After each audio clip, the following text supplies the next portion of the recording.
ایران جوہری معاہدے کی بحالی کے لیے جاری مذاکرات میں اب تک ایران امریکہ سے براہ راست مذاکرات کرنے سے انکار کرتا آیا ہے۔ وائس آف امریکہ کی مونا کاظم شاہ نے انٹرنیشنل کرائسس گروپ کے ایران پروگرام کے ڈائریکٹر علی وائس سے انٹرویو میں سب سے پہلے یہی پوچھا کہ یہ صورتحال مذاکرات اور صدر بائیڈن کی پوزیشن کو کیسے متاثر کر رہی ہے۔ There's no doubt that the fact that there are no direct negotiations between Iran and the US really complicates these negotiations. اس میں کوئی شک نہیں کہ ایران اور امریکہ کے درمیان براہ راست بات چیت نہ ہونے کی وجہ سے ان مذاکرات میں پیچیدگی پیدا ہو رہی ہے۔ یہ تکنیکی اور انتہائی پیچیدہ معاملات ہیں جن کے لیے براہ راست مذاکرات کی ضرورت ہے اور ان کی عدم موجودگی میں غلط فہمیوں کے لیے جگہ پیدا ہوتی ہے۔ اگر دونوں فریق کافی لچک دکھائیں تو کسی معاہدے تک پہنچنا ناممکن نہیں۔ تاہم یہاں میرے خیال سے ایران امریکہ کو اس جوہری معاہدے سے دستبردار ہونے پر سزا دینا چاہ رہا ہے، جس سے صدر ٹرمپ نے 2018 میں علیحدگی اختیار کر لی تھی۔ وہ امریکہ کو پیغام دینا چاہتا ہے کہ ایران کے ساتھ مذاکرات کسی گھومنے والے دروازے کی طرح نہیں ہے جس سے امریکہ بغیر کوئی قیمت ادا کیے جب چاہے اندر باہر آ سکتا ہے۔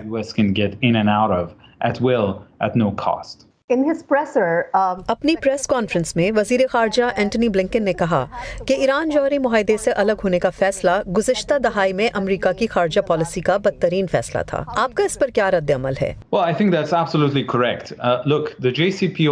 میرے خیال میں یہ بالکل درست ہے۔ دیکھیے، JCPOA ایک معاہدہ تھا جو اپنے مطلوبہ نتائج حاصل کر رہا تھا، جن کا مقصد ایران کی جوہری سرگرمیوں کو روکنا تھا۔ جس وقت سر ٹرمپ 2017 میں صدر منتخب ہوئے، اس وقت ایران کو ایک جوہری ہتھیار بنانے کے لیے افزودہ یورینیم جمع کرنے میں 12 مہینے کا وقت درکار تھا۔ جب ان کی صدارت ختم ہوئی تو یہ وقت سکڑ کر تقریباً 2 ماہ رہ گیا تھا اور اب 1 ماہ سے بھی کم رہ گیا ہے۔ نہ صرف یہ کہ ٹرمپ انتظامیہ نے ایران جوہری معاہدے سے علیحدگی کے وقت ایک بہتر معاہدہ لانے کا وعدہ پورا نہیں کیا، اس نے دوسرے معاملات جیسے بیلسٹک میزائل پروگرام اور ایران کی انسانی حقوق کی خلاف ورزیاں، ان سب میں ایران کا برتاؤ معتدل کرنے کا جو وعدہ کیا تھا وہ بھی پورا نہیں کیا۔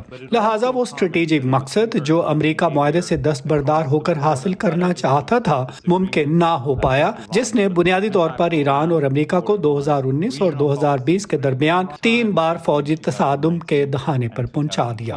اس وقت ایران جوہری ہتھیار حاصل کرنے کے بے حد قریب ہے۔ ایران تیل کی فروخت پر پابندیاں بھی ہٹانا چاہتا ہے۔ کیا آپ سمجھتے ہیں کہ یہ ایران کی طرف سے ایک حقیقت پسندانہ مطالبہ ہے؟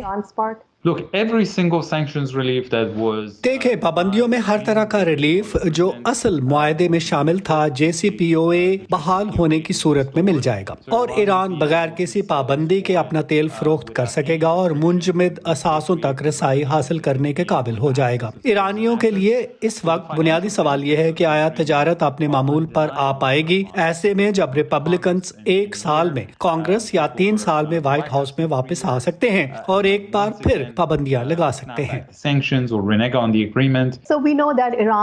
ہم جانتے ہیں کہ ایران نے ایک اہم میزائل پروگرام بنایا ہے، ادھر اسرائیل نے اس معاہدے کی مخالفت کی ہے۔ آنے والے وقتوں میں کیا آپ ایران اسرائیل کے درمیان علاقائی کشیدگی دیکھ رہے ہیں؟